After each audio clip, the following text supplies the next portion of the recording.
Allah subhanahu wa ta'ala is the source of all things that exist. And at each and every moment in time, you need to be sustained.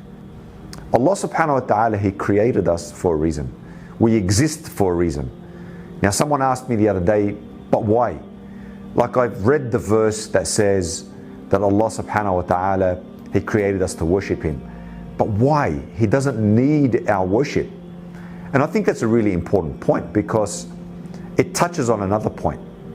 You see, Allah subhanahu wa ta'ala, one of His names is Al-Wadud. And Al-Wadud means the affectionate. I know I've seen that translated as the loving, but Al-Wadud is a little different. Al-Wadud is the manifestation of a feeling. So if I say to somebody that I love them, I would call that hub. I would call that love. Hub in Arabic. But there's another word in Arabic that when you express that love, so when it's expressed, so now, for example, if I give a gift to somebody I love, that would come under the umbrella of being affectionate, Al-Wadud. And so the scholars talk about Allah subhanahu wa ta'ala being Al-Wadud, and He named Himself Al-Wadud. He named Himself the affectionate. No one named Allah, He named Himself. All names are given to things, all names are given to created things, except the names of Allah subhanahu wa ta'ala, or except Allah subhanahu wa ta'ala, who named Himself Al-Wadud. So Allah subhanahu wa ta'ala, how did He express that? How was it expressed? And we look then at the scholars, what they said. Ibn Ata'illah, for example, he says one of the greatest blessings and also manifestations that human beings have is existence. The very fact that we exist.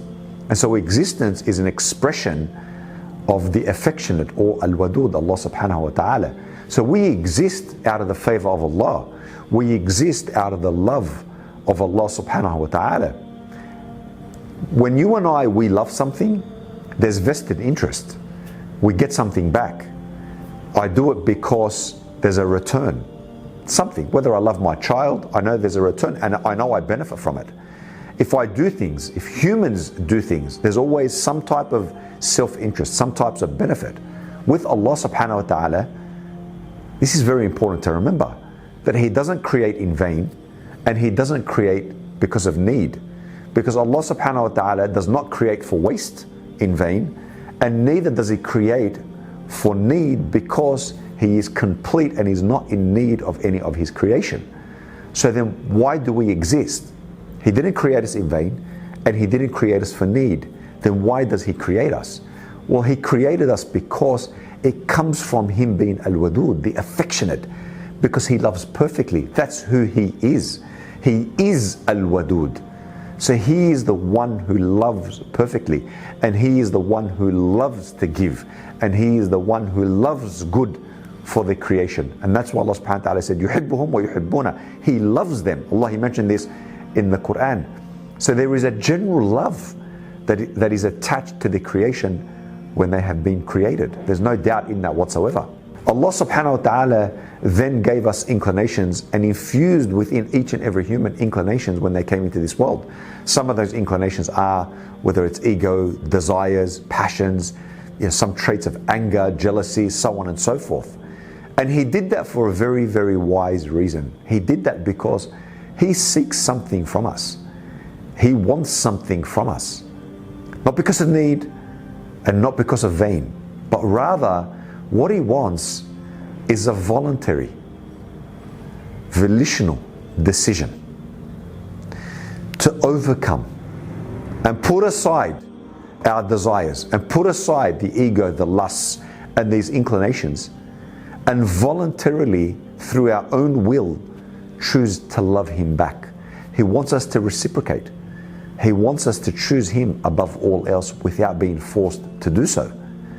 And when you make that choice to love Allah subhanahu wa ta'ala back, without being forced to do so, as a free act, as a free agent in a limited sense, but to choose Him back, then you've chosen to love Allah back freely without being forced to do so, because you haven't seen Him. If you saw Him, you'd be forced, but you're not forced here. So it's a volitional decision. It's a free, willing, voluntary decision to choose Allah over everything else. And if you do that by your own free choice, then you've attached to that love and you've chosen to love Allah back. You've reciprocated. This is a phenomenal story, that Allah subhanahu wa ta'ala created you out of His generosity and love. And you come along, you exist in this world, you've been infused with inclinations towards certain desires and passions, but you choose through your own free choice to put them aside. You rise above it and you choose to love Allah subhanahu wa ta'ala through an act of free will on your part, and you reciprocate that love. This is a story like no other, and I call that divine love entanglement. That's what it is, divine love entanglement, because you are entangled in that divine love. And if you choose to love Allah subhanahu wa ta'ala back, you've engaged in a relationship that is forever enduring. And even in Jannah and even in heaven, inshallah, we will get there. That's continuity of that relationship. Jannah is not just for heaven per se. Like, we don't just talk about heaven being for the heaven per se.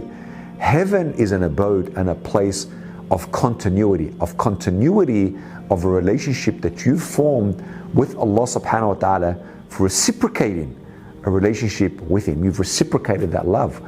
And it's little wonder then why great scholars have said, if I knew I was going to go to Jannah and not see Allah subhanahu wa ta'ala, I don't want to go there, because there's nothing greater than the vision of Allah subhanahu wa ta'ala. So we need to think deeply about the blessings and gifts Allah subhanahu wa ta'ala has put before us, and the gift of this life. We get one life. It's a precious life. And every day people go back to Allah subhanahu wa ta'ala. But we get one life. We don't get another chance on earth.